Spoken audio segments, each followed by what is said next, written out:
Regarding the arterial supply of the spinal cord, we must know what are the major arteries that are supplying the spinal cord and how do they branch off.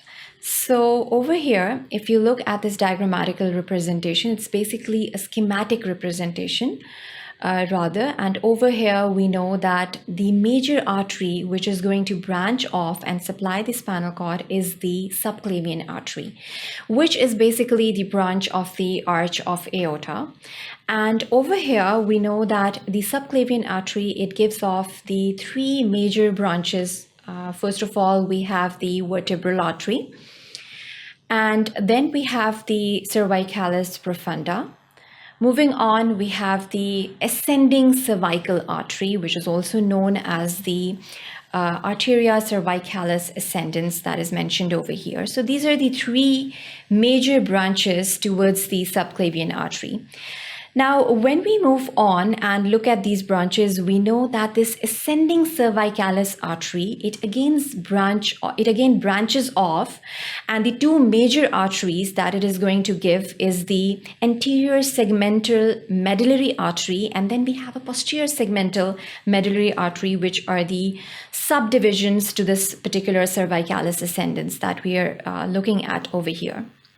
So these are the three basic major arteries, or the three major branches that are going to supply the vertebral column as well as the spinal cord.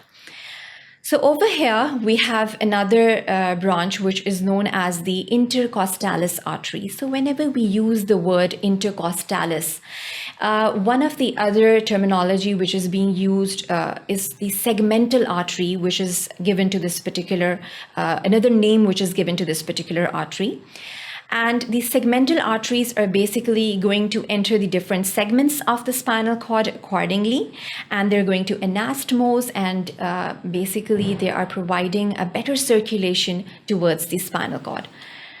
Now moving on, we have the spinal segmentalis, and these spinalis segmentalis are basically present at different portions, specifically the thoracic portion.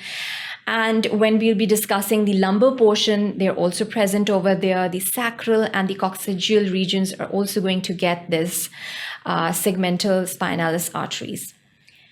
For instance, we have the arteria iliaca, which is majorly supplying the iliac portion, the segmental portion, which is basically the iliac portion. And then moving on, we have another very important branch, which is basically the sacral branch, the median sacral artery, which is also known as the arteria sacralis mediana over here.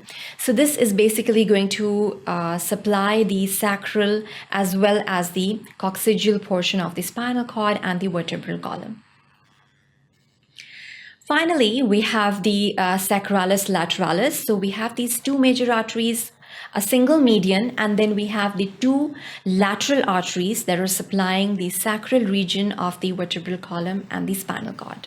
So in an overview, when we look at the arterial supply of the spinal cord, the cervical region, it basically consists of these particular arteries, the cervicalis profunda, the vertebralis, and the cervicalis ascendens that are present over there.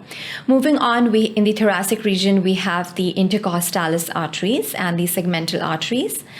And when we descend down, we have the arteria iliaca.